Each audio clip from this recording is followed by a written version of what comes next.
Hola, mi nombre es Rebeca Hernández y en esta ocasión deseo compartir un mensaje basado en el pasaje de Marcos capítulo 1, versículos 2 y 3, que este mensaje lo he titulado He aquí viene. Y tomé el título, lo tomé de uno de los pasajes que vamos a estudiar en esta ocasión. Y vamos a dar inicio con la lectura de este pasaje. Aquí viene Marcos 1, de 2 y 3, que dice así: como está escrito en Isaías el profeta, he aquí yo envío mi mensajero delante de tu faz, el cual preparará tu camino delante de ti. Voz del que clama en el desierto, preparad el camino del Señor, enderezad sus sendas. Este pasaje de Marcos, hemos visto que el evangelista tuvo la autorización de la iglesia de Jerusalén para llevar a cabo este registro, y se dio la necesidad de iniciarlo. Fue que había mucha persecución, y pues trataron de que se preservara el mensaje del evangelio, y lo hicieron de manera escrita, donde se da inicio a este género literario llamado el Evangelio. También hemos visto que Mateo y Lucas tomaron a este Evangelio de Marcos para escribir los evangelios respectivos de ellos. Cuando nosotros vemos el título de díganme si algunos de ustedes han escuchado esa expresión que dice, te salió el tiro por la culata. Esa expresión se usa con relación a tomar un arma y disparar, pero en lugar de disparar hacia el blanco, resulta que la bala sale y te da a ti. Esa expresión no es muy familiar para todos, pero en el caso de los que usan este lenguaje, pues saben que se refiere a que lo que te propusiste, lo que intentaste hacer, te salió perjudicando a ti. Algo parecido a esto es el contexto en el que se encuentra escrito este pasaje de Marcos, que precisamente se hace referencia que corresponde a lo que escribió el profeta Isaías. Al fin de cuentas, como decía, no era lo que el pueblo, en este caso el pueblo de Israel, quería o pretendía cuando se registró este texto, y pues es una de las expresiones que me parece que queda de pronto un poco acorde al texto que vamos a meditar ahora. He aquí viene. He aquí viene fue parte del texto que se registra con estos dos versículos que precisamente se encuentran en el Antiguo Testamento. Y algo que vamos a observar es que este hecho de que fue un mensaje dado por Dios, he aquí, viene, se presenta como una respuesta a la demanda de justicia. Se presenta como una respuesta a la demanda de justicia. En el versículo 2 precisamente lo describe de esa manera. Dice así: como está escrito en Isaías el profeta, he aquí yo envío mi mensajero delante de ti. Este pasaje lo encontramos en el libro de Malaquías. Es un profeta, el último profeta de hecho, de los del Antiguo Testamento.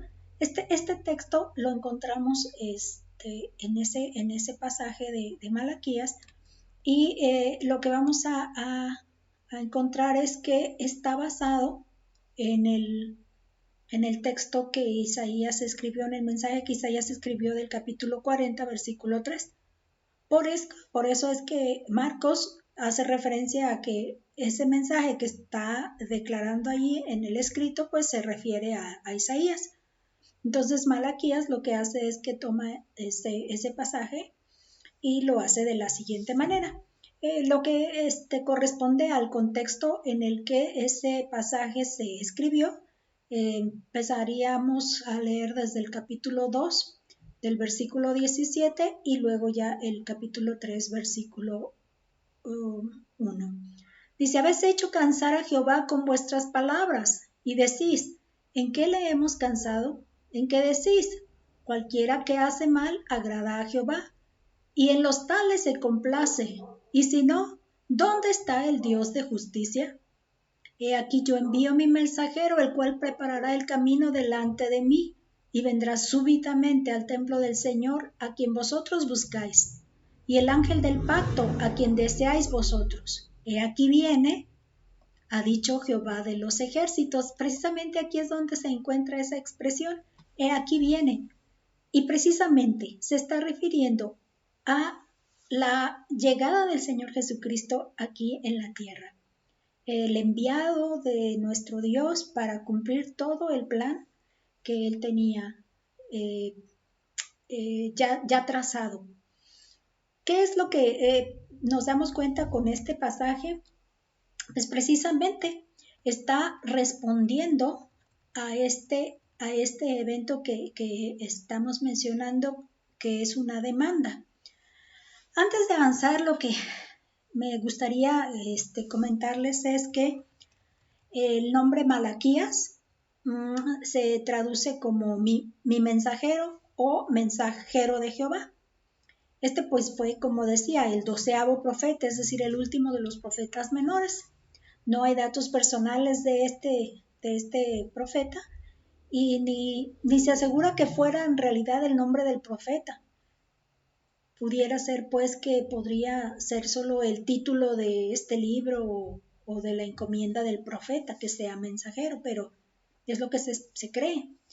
La fecha en que se escribió también no está muy definida y se sitúa en dos posibles momentos, cerca del año 435 a.C., cuando precisamente Nehemías, que había ya de estar en Babilonia con el rey Artajerjes, viene a Jerusalén y construye el muro alrededor de Jerusalén, que estaba destruido. Pero se cree entonces que para el 435 él estaba ya de regreso, porque regresó con Artajerjes a seguir su servicio allá. Esa sería una posible. La siguiente es en el año 460, que sería anterior a que llegaran Esdras y Nehemías a la ciudad de Jerusalén. La fecha de estos sucesos no es tan relevante. Lo que sí es relevante es que esta situación nos presenta con el antecedente de este texto que esta era la ocasión en donde se considera más baja condición moral y religiosa entre los judíos. Y ese diálogo que ya vemos que de aquí los versículos están mencionando, dice, habéis hecho cansar a Jehová con vuestras palabras y decís, ¿en qué lo hemos cansado? En que decís, cualquiera que hace mal agrada a Jehová, y en los tales se complace, y si no, ¿dónde está el Dios de justicia? Ese diálogo de Dios con su pueblo es único. En ningún otro pasaje de la Biblia se ve que estén haciendo ese tipo de conversación entre Dios como con su mensajero y el pueblo que responde. Malaquías, pues, como decíamos, basó su mensaje en el pasaje de Isaías, que proclamó precisamente basado en el pasaje que ya mencioné allí en el capítulo 40, versículo 3, y por eso Marcos hace esa referencia. Lo que sí este pasaje de Malaquías nos deja ver es que Dios usa este mensaje precisamente toma el profeta Malaquías para responder esa parte de la pregunta, ¿dónde está el Dios de justicia? Por eso es que Cuando él hace esto, pues es increíble pensar que ellos están hablando de justicia cuando en realidad ellos no están siendo justos. Y ese contexto pues lo vamos a encontrar en versículos anteriores a este pasaje que estamos viendo. Lo que sí vamos a ver entonces es que Dios sí responde. He aquí, esas son las palabras que me responde. He aquí viene, es un hecho que viene y viene como respuesta a esta pregunta. Eso es lo que estamos observando en este pasaje. Y eso es precisamente lo primero que vamos a observar. Malaquías 3, en la primera parte de este versículo, que precisamente vamos a considerar el capítulo de Malaquías 3, el versículo 1 dice: He aquí yo envío mi mensajero, el cual preparará camino delante de mí. Lo que vamos a hacer entonces, ver entonces, es que Dios está respondiendo, he aquí viene, como una respuesta a este hecho de una demanda de justicia, y responde a esta demanda de justicia con un camino preparado. He aquí responde entonces pues con un camino preparado.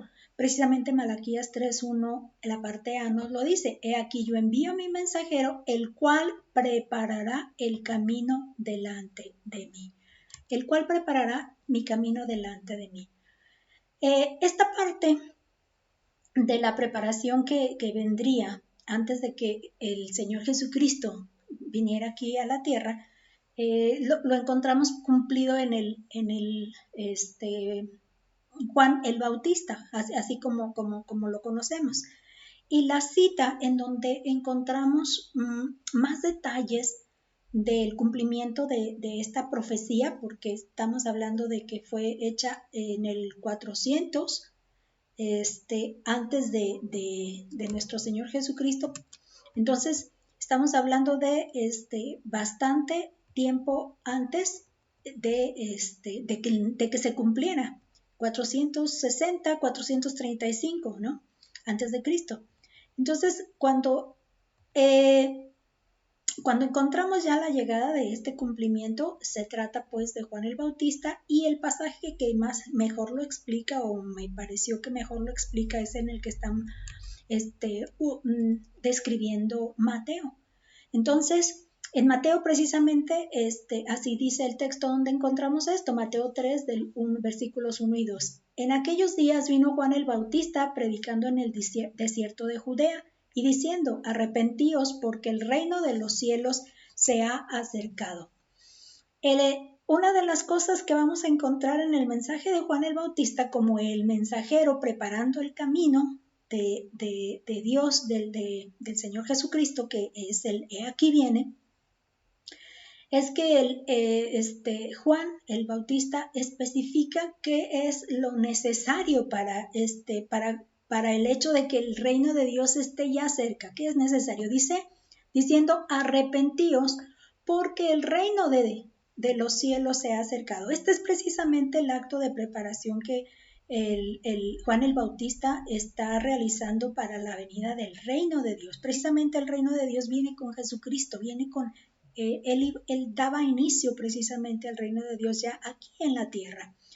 Y esta es una de las cosas que queda establecida con el mensaje de Juan el Bautista. Entonces, el arrepentimiento de los pecados cometidos es condicional para entrar al reino de Dios. Es lo que vamos a encontrar en este pasaje. Entonces, si no hay arrepentimiento, entonces no hay perdón de pecados, y si no hay perdón de pecados, entonces no hay manera de entrar en el reino. Entonces es una situación condicional.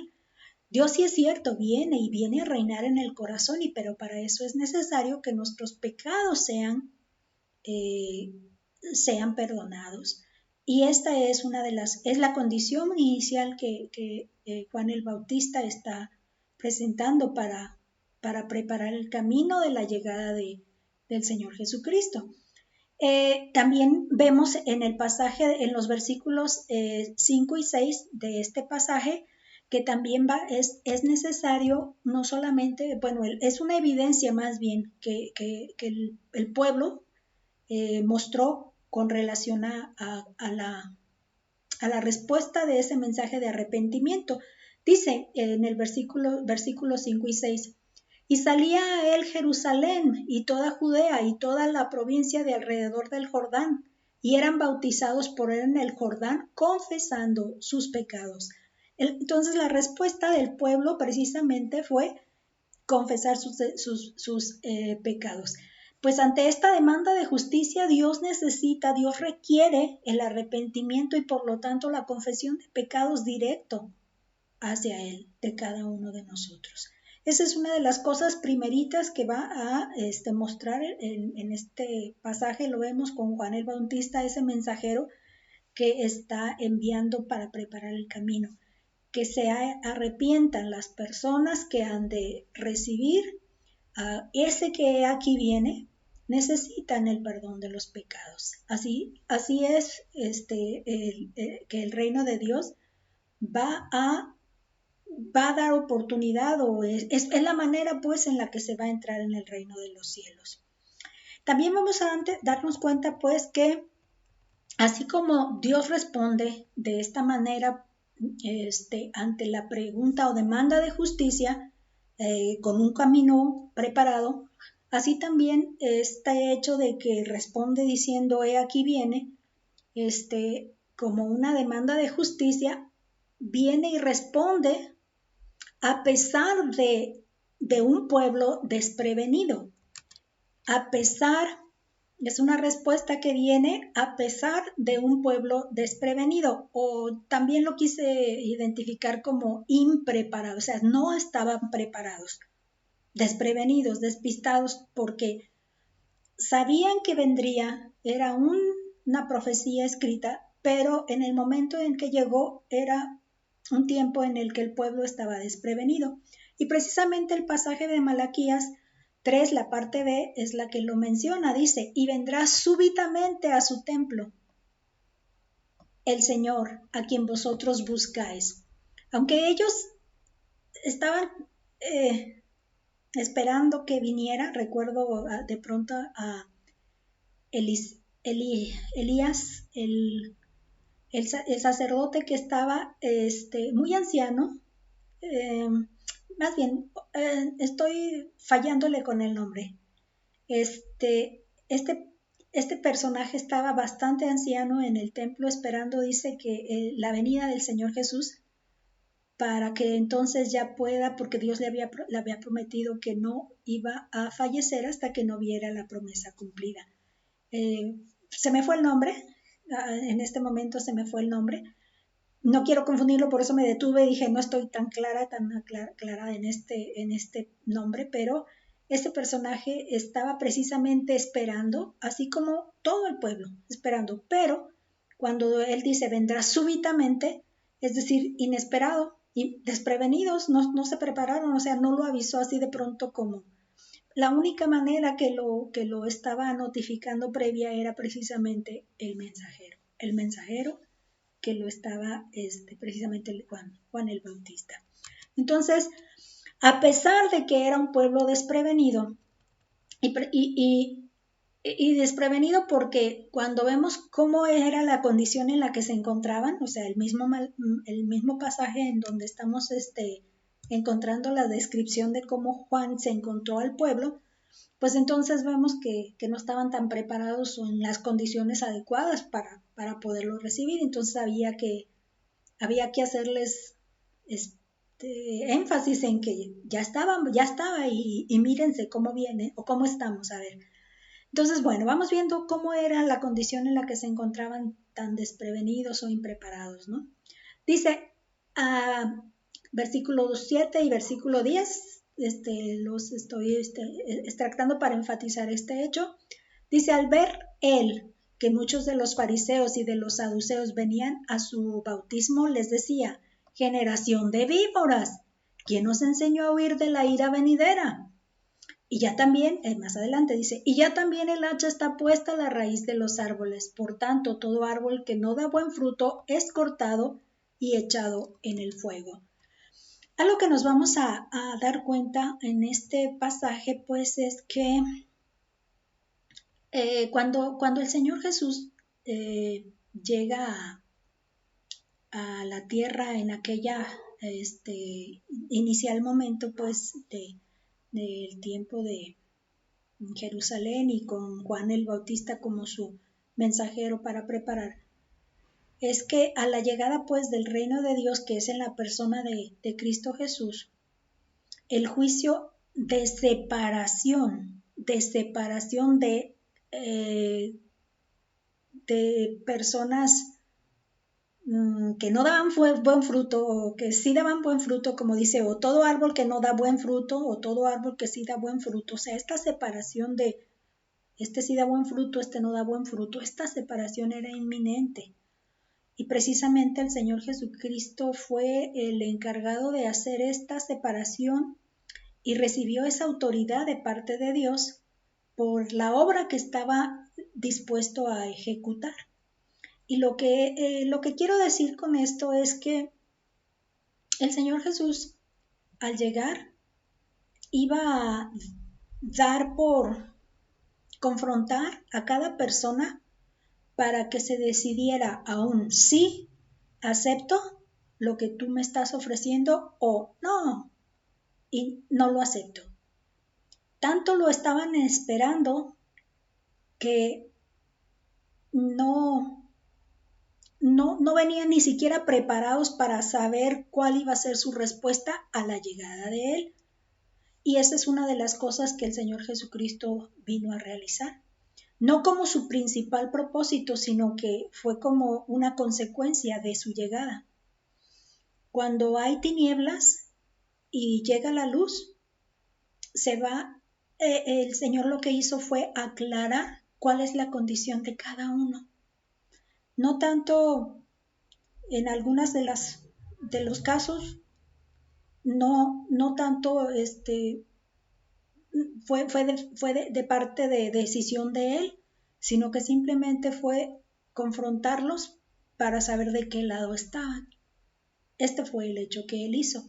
De hecho, Malaquías también lo menciona con otras palabras, pero Malaquías en los textos del contexto en el que encontramos esta profecía de este mensajero que prepararía el camino del Señor, lo dice de la siguiente manera, a partir del versículo 2 al 5, dice: ¿Y quién podrá soportar el tiempo de su venida? ¿O quién podrá estar en pie cuando Él se manifieste? Porque Él es como fuego purificador y como jabón de lavadores, y se sentará para afinar y limpiar la plata, porque limpiará a los hijos de Leví, los afirmará como a oro y como a plata, y tendrán a Jehová como ofrenda en justicia. Y será grata a Jehová la ofrenda de Jehová, de Judá y de Jerusalén, como en los días pasados y como en los años antiguos, y vendré a vosotros para juicio, y seré pronto testigo contra los hechiceros, los adúlteros, contra los que juran mentira, y los que defraudan en su salario al jornalero, a la viuda y al huérfano, y los que hacen injusticia al extranjero, no teniendo temor de mí, dice Jehová de los ejércitos. En este pasaje lo que nos damos cuenta es que ellos van a definir de qué lado están. Cuando yo leo este pasaje, lo primero que me vino a la mente fue un ejército de soldados, todos formados, cuando oyen el toque de la trompeta, a los que se les va a pasar revisión de su presentación. Su casco, su arma, su uniforme, botas, todo lo que ellos... Y así también recuerdo, es este hecho, como que nada más como que los va a exhibir en realidad. Este pasaje es lo que veo relación en ese hecho. También recuerdo cómo mi mamá, como enfermera, era supervisada en la impecabilidad en que ella portaba su uniforme cada vez que iba a guardia. Entonces había que preparar como se usa el apresto en los zapatos, planchado, bien blanca, impecable, la cofia bien puesta, bien colocada. Entonces, este es el contexto en el que estamos observando que el Señor Jesús vendrá, pues, y pues sí, aquí viene y vino a un pueblo que no estaba preparado y precisamente se topó pues o se enfrentó pues a la situación de que iba a hacer esta separación de saber quién era quién y qué estaba, en qué lado de los dos se encontraba, no tanto para hacerles el juicio, sino para determinar este para acá y este para acá, este para acá y este para allá, en el hecho precisamente de que iban a dar respuesta o no a su mensaje. Pues aún así, pues, lo más importante que se ve en este pasaje es que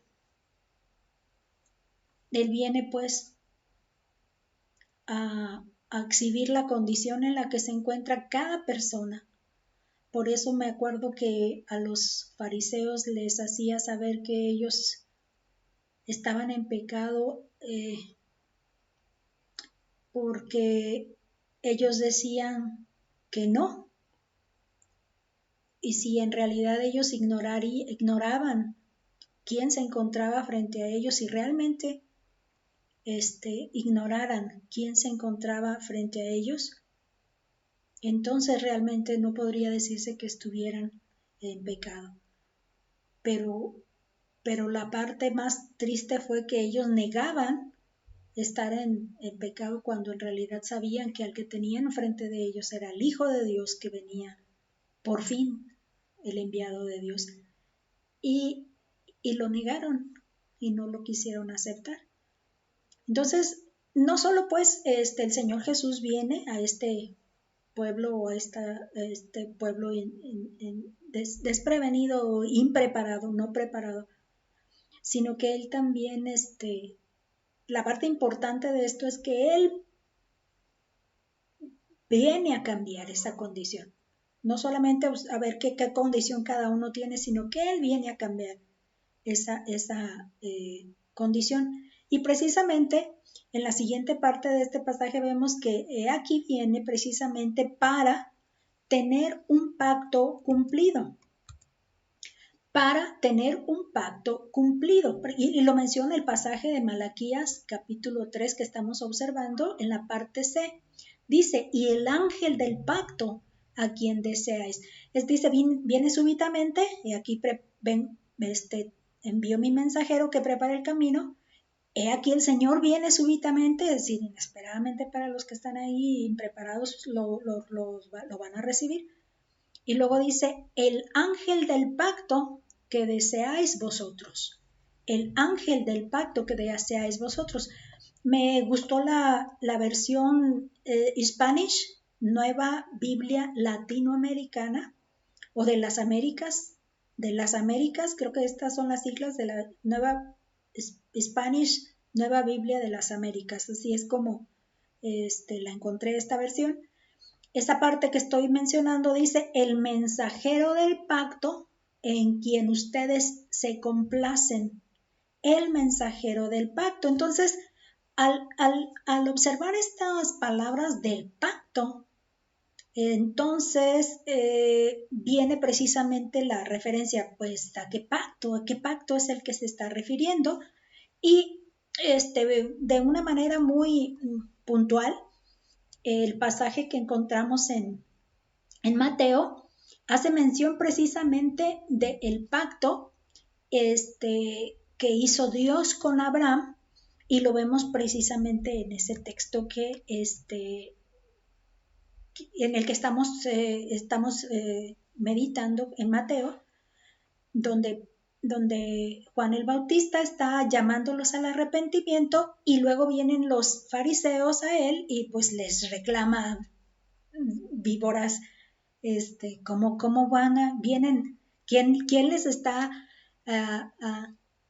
obligando, llamando para venir a evitar la ira que Dios está por vaciar o algo, estoy tratando de parafrasear, pero me está costando trabajo recordar las palabras que son, pero exactamente seguido del texto que acabamos de ver está este otro dato. Dice, haced pues a ellos mismos, les dice a los fariseos, haced pues frutos dignos de arrepentimiento y no penséis decir dentro de vosotros mismos, A Abraham tenemos por padre, porque yo os digo que Dios puede levantar hijos de Abraham aún de estas piedras. Entonces, con este pasaje lo que podemos enlazar es el pacto que Dios hizo con Abraham. Y este pacto que Dios hizo con Abraham lo estamos encontrando en el texto de Génesis 17, versículos del 1 al 7. Vamos a darle lectura para entender un poco mejor qué pacto hizo Dios y por qué en este caso el pueblo estaba defendiéndose de alguna manera con relación a ese hecho de que eran descendientes de Abraham. Dice, era Abraham de edad de 99 años cuando le apareció Jehová y le dijo, yo soy el Dios Todopoderoso, anda delante de mí y sé perfecto. Me encanta esta parte y con la que se termina este versículo. Sé perfecto. Y pondré mi pacto entre mí y ti y te multiplicaré en gran manera. Entonces Abraham se postró sobre su rostro y Dios habló con él diciendo, he aquí mi pacto es contigo y serás padre de muchedumbre de gentes y no se llamará más tu nombre Abraham, sino que será tu nombre Abraham, porque te he puesto por padre de muchedumbre de gentes. Y te multiplicaré en gran manera y haré naciones de ti y reyes saldrán de ti y estableceré mi pacto entre mí y ti y tu descendencia después de ti en sus generaciones por pacto perpetuo para ser tu Dios y el de tu descendencia después de ti. Una cosa que queda me gusta también el énfasis que le estamos dando a esta parte final para ser tu Dios y el de tu descendencia después de ti. Me encanta esa otra parte con la que termina ese versículo. Precisamente nosotros en Cristo Jesús, Dios levantó descendencia para Abraham, la descendencia de esta promesa que hizo a Abraham, porque precisamente Abraham lo que hizo fue que creyó a Dios, lo que Dios le estaba prometiendo, y por lo que él efectuó en esa fe que depositó en Dios al creerle lo que le estaba prometiendo, entonces se convirtió en el padre de la fe. Para el pueblo judío, el padre como descendencia de su generación tras generación de su descendencia, pero para nosotros que no somos del pueblo judío, nosotros nos convertimos en la descendencia de esta profecía que no nada más iba a contemplar al pueblo judío, sino a todas las naciones, a todas las naciones. Entonces nosotros, yo que Dios me dio la bendición de la fe, el regalo de la fe, me he convertido ahora en parte de esa descendencia y cada uno de los que hemos tenido esta fe, ahora en Cristo Jesús, estamos siendo parte de la descendencia, parte de esas todas las naciones que Dios le prometió y también somos descendientes de Abraham. Pero ahora sí que Juan es muy claro en que no deben de confiarse en que por ser descendientes de la genealogía, ellos ya con eso están libres de la ira a la que precisamente estaban ya puestos. En el momento en el que ya se iba a concretar, esa ira, se iba a concretar ya ese momento donde se iban a definir ya las partes, los bandos, creo que queda más clara esa expresión, los bandos. Pues así como Malaquías precisamente nos muestra la venida del Señor Jesús al mundo como una respuesta a la demanda de justicia, ¿dónde está el Dios de justicia? Isaías, que es precisamente el siguiente versículo, Isaías lo muestra, ese aquí viene, ese mensaje de aquí viene como una respuesta, o sea, ese mensaje de aquí viene el Señor Jesús como una respuesta a la necesidad de consuelo. Eso es lo que vamos a encontrar en Isaías. Ese mensaje de aquí viene como respuesta a la necesidad de consuelo. El versículo 3, que es ahora sí el texto original donde que proclamó Isaías dice: voz del que clama en el desierto, preparad el camino del Señor, enderezad sus sendas, que es donde se menciona pues que Malaquías tomó de base para poder dar el mensaje que escribió en Malaquías. Bueno, pues este es el mensaje de Isaías, y lo que encontramos en Isaías es que él está entregando o escribiendo este mensaje como respuesta a la necesidad de consuelo. ¿Y qué dice el pasaje? Eso es lo que vamos a ver. ¿Qué dice el pasaje que precisamente tiene un contexto de versículos, Isaías 40 del 1 al 5? Dice: consolaos, pueblo mío, dice vuestro Dios.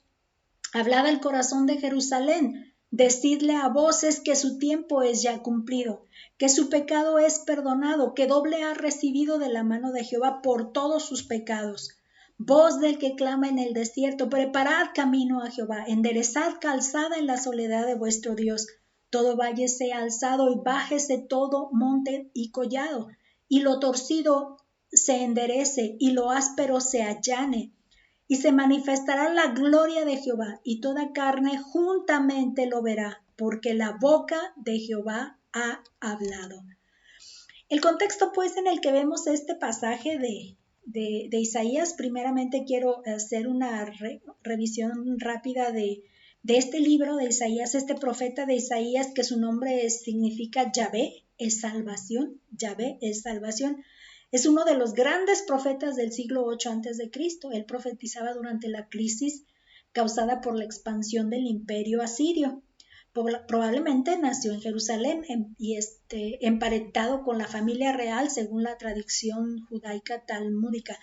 Lo que sucede es que cuando la parte de biografía no la encontramos en el mismo libro, entonces las referencias de los diccionarios a los que consulto o se consulta toman algunas referencias de otros libros que son históricos, con escritores judíos que vivieron y escribieron sobre esto. Entonces, una de las fuentes sería la tradición judaica, el talmúdica.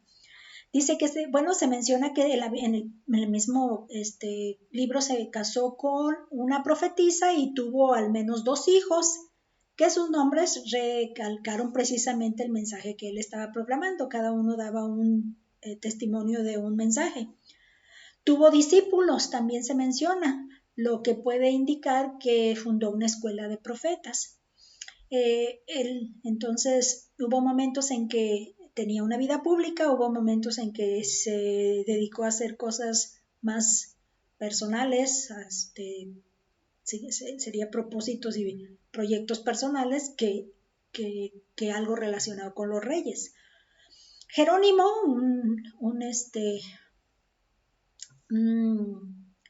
religioso más adelante de la época de Isaías, lo llamó el evangelista del Antiguo Testamento, porque precisamente él se encargó de hablar de la vida del Señor Jesucristo, así como Marcos, Lucas, Mateo, le llamó el evangelista del Antiguo Testamento.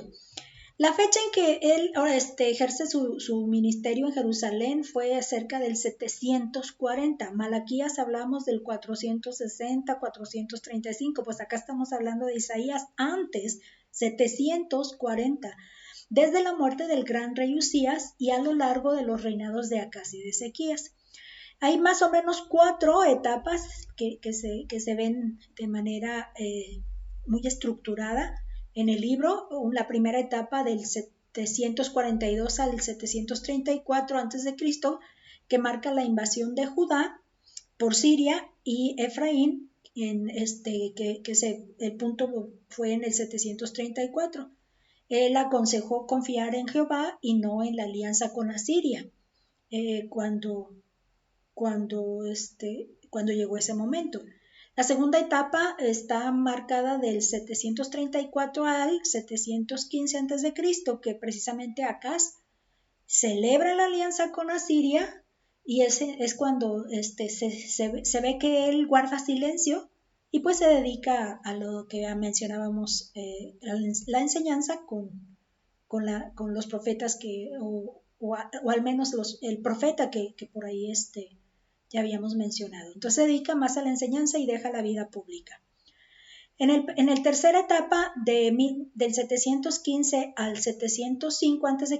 muere Acaz y le sucede el rey Ezequías, y en una de las mensajes que profetiza, pues se anda en la comunidad, anda desnudo y descalzo por 3 años para profetizar el juicio sobre Egipto y Etiopía. Una de las situaciones de los profetas era que mostraban en carne propia el mensaje que Dios les estaba dando para juicio de otros, que en este caso Egipto y Etiopía. La cuarta etapa es del 705 al 701, que más o menos corresponde a los capítulos de su libro profético, del capítulo 36 al 39. Ahí se cuenta la invasión de Sennacherib cuando llega a Jerusalén, estando Ezequías en el reino, y enferma, la enfermedad de Ezequías también, y cómo Dios le da y le ofrece 15 años de vida, le restablece de salud, y cómo después de que llega, sucede pues que ya está sano, lo visitan enviados de Babilonia y les muestra todo lo que él tiene y las profesiones que tiene, y pues la declaración de Isaías es que ese imperio va a venir, ese rey va a venir, y todo lo que vio, como diciendo, se le antojó y se lo va a apropiar. Pero precisamente esta parte en la que nosotros estamos viendo el versículo que estamos meditando, de voz que clama en el desierto, preparad el camino a Jehová, enderezad calzada en la soledad de vuestro Dios. Este pasaje que estamos viendo aquí abarca de estos versículos del 40 y 46. No hay muchos datos biográficos, no se sabe qué es lo que sucedió, qué haya pasado con Isaías en este particular. Entonces, las tradiciones judaicas cuentan que fue aserrado durante el imperio de Manasés. Esta es la fecha mucho más adelante del 693 al 639, que, o sea, es un periodo donde se cree que en ese lapso de tiempo fue que este suceso se dio. Lo que sí pues estamos entonces dándonos cuenta es que Dios responde a: he aquí yo envío, he aquí viene el ángel de la promesa, viene Dios a su templo, el Señor a su templo, responde a la necesidad de consuelo. Porque la lucha ha terminado, según el contexto en el que estamos. La lucha ha terminado. Y esto lo encontramos precisamente en el capítulo 40 de Isaías, la parte del versículo 2, la parte A, dice: hablad al corazón de Jerusalén, decirle a voces que su tiempo es ya cumplido. La versión que les mencionaba, Spanish Nueva Biblia de las Américas, dice así: hablen al corazón de Jerusalén y díganle a voces que su lucha ha terminado. De aquí me gustó precisamente nombrar este punto, la lucha ha terminado. Estamos hablando de que están siendo oprimidos por los asirios. Y en Malaquías, si Malaquías lo vuelve a citar, pues estamos viendo que Malaquías también están batallando con la opresión, pero ahora de Babilonia. Entonces, el contexto de este pasaje es que Dios está declarando: consolaos pueblo mío. Y este consuelo precisamente lo describe porque dice: hablad al corazón de Jerusalén, decirle a voces que ya la lucha ha terminado, que ya ese constante sufrimiento al que ellos se ven sometidos por estos periodos en los que vienes, es ya terminado. Primero que todo debemos entender que Dios habla a su pueblo sobre las condiciones de opresión que están viviendo en estos tiempos. Primero que todo, pues ya vimos Asiria, Babilonia, en el tiempo de cada uno. Pero lo que en el tiempo del Señor Jesús, cuando llega a Jerusalén, también está hablando de que bueno, el contexto que para no perderlo anteriormente es que ya se cumplió el propósito que tenía esa condición o esa situación. Eso es lo primero que podemos resaltar aquí, que el propósito de esta condición ya cumplió su propósito. Pero ahora sí que quiero entenderlo al contexto en el que precisamente el Señor Jesús llega y se presenta el mensaje de Juan. ¿Cómo se aplica ahora? Porque es eso de que ya no hay lucha. ¿Cómo es eso de que ya no hay lucha?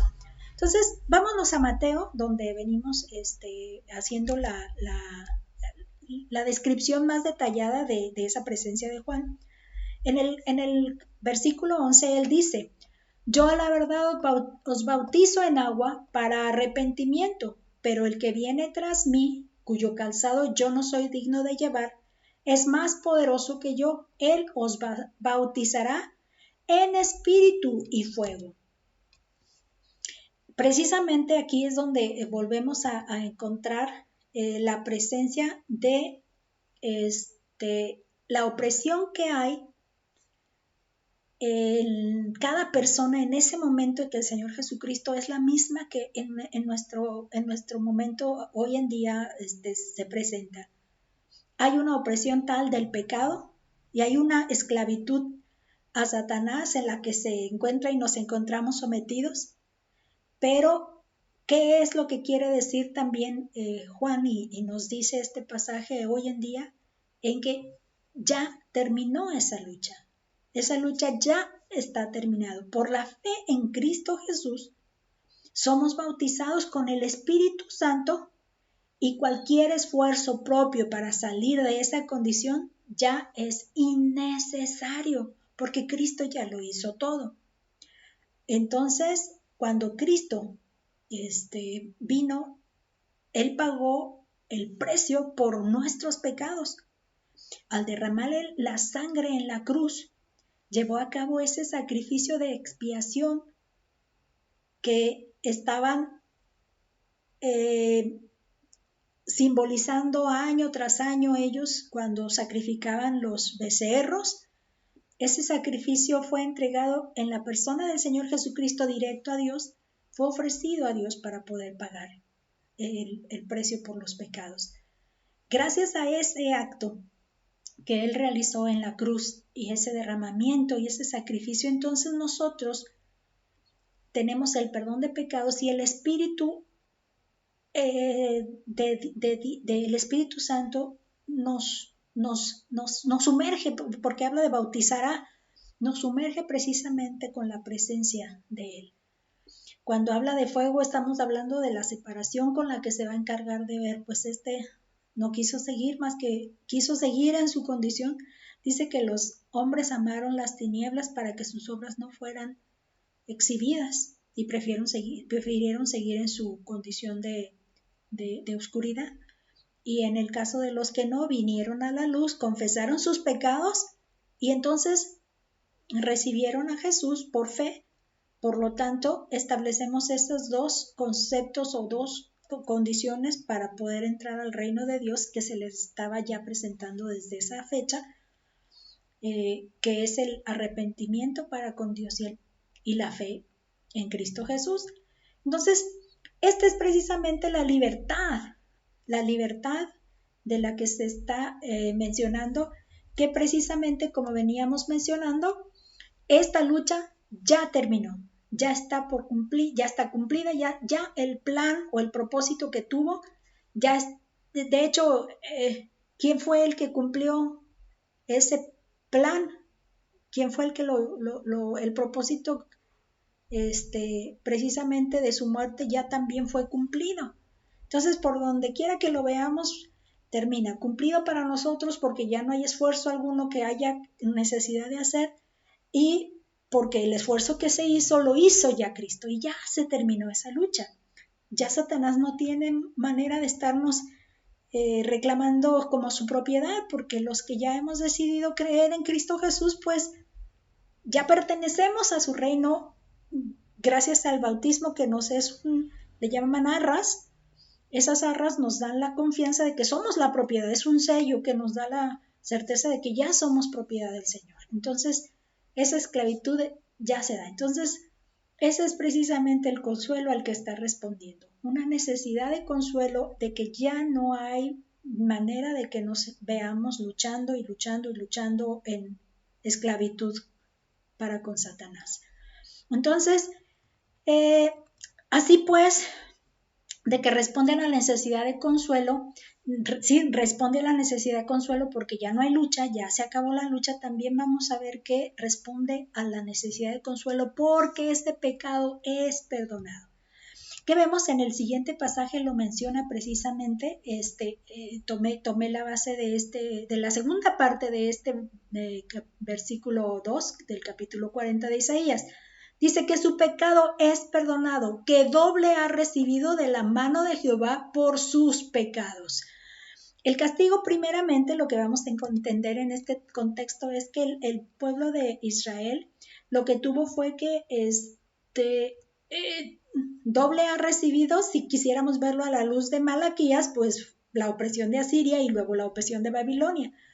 Pero si lo quisiéramos ver en el contexto mismo de Isaías, lo podemos sintetizar en las palabras que este castigo otorgado por Dios a causa del pecado que cometió el pueblo de Israel, pues ya el castigo ha sido suficiente para a la vista de Dios.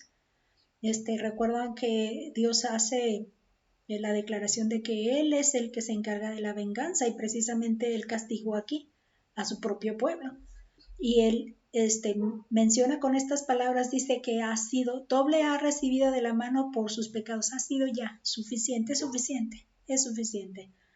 Entonces, así también la obra que Cristo hizo en la cruz es suficiente. Así que la justicia y el consuelo de Dios se cumplen en los que precisamente, como termina el pasaje de Mateo, se cumple precisamente la justicia y el consolar, se cumple en los que, como el trigo, nos ha recogido Él en su granero. Como dice, vamos a revisar el texto donde me lo menciona, precisamente donde cierra ese párrafo del texto que meditamos. Mateo 3, versículo 12 dice, su aventador está en su mano y limpiará su era y recogerá su trigo en el granero y quemará la paja en fuego que nunca se apagará. Desde el punto de vista espiritual, entendemos pues que sí va a ser separación, va a exhibir con la luz que Él irradió, dice, pueblo que estaba en oscuridad vio gran luz. Esa luz provocó que cada quien decidiera para dónde iba a quedarse, en qué bando se iba a quedar, y precisamente a todos aquellos que por fe decidieron pertenecer al reino de Dios o a entrar al reino de Dios a través de la fe en Cristo Jesús, entonces estamos siendo como este trigo recogido y puesto en el granero. Y sin poder pues decirlo de otra manera, los que no decidieron o no han decidido creer a Dios y aceptar la obra del Señor Jesús, pues serán como la paja en fuego, por lo mismo el bautismo del Espíritu Santo y fuego, hablando del destino en el que se terminarán quedando o a lo que van a terminar cuando ahora venga en su segunda venida aquellos que no han querido creer en Cristo Jesús. Y pues ahora es un buen momento para reflexionar cada uno. Este mensaje aquí viene, pues fue un mensaje que respondió a la justicia del pueblo. Ellos querían la justicia de Dios y Dios les dice, pues, ¿quieren hablar de justicia? Esta es la justicia de la que yo demando. ¿Cuál es la justicia? Dice, fue la justicia del pueblo de Israel. Aquí en la conclusión decimos que aquí viene, fue un mensaje que respondió a la demanda de justicia del pueblo de Israel, pero principalmente a la demanda de justicia de Dios, que es arrepentimiento para con Dios y confesión de pecados directo hacia Dios. No tenemos un representante para que reciba la confesión aquí, sino es directas hacia Dios, y la fe en la obra de Cristo Jesús. Vino a sufrir en la cruz tomando nuestro lugar, y por fe podemos nosotros apropiarnos de ese pago que ya se realizó. También responde, como mencionamos, a la necesidad de consuelo que se expresa en ese mensaje de Isaías, porque sabemos que ningún esfuerzo por méritos propios ya es requerido. Y la parte que nos reafirma esto la encontramos en Efesios 2, 8 y 9. Dice, porque por gracia sois salvos por medio de la fe, y esto no de vosotros, pues es don de Dios, no por obras, para que nadie se gloríe. Entonces, ¿quién es el que va a recibir la gloria o está recibiendo la gloria por causa de todo esto? Solo de Dios sea la gloria. ¿Qué dice el último versículo del pasaje de Isaías 45? Y se manifestará la gloria de Jehová, y toda carne juntamente lo verá, porque la boca de Jehová ha hablado. Que la gloria sea solamente para Dios. Que el Señor les bendiga.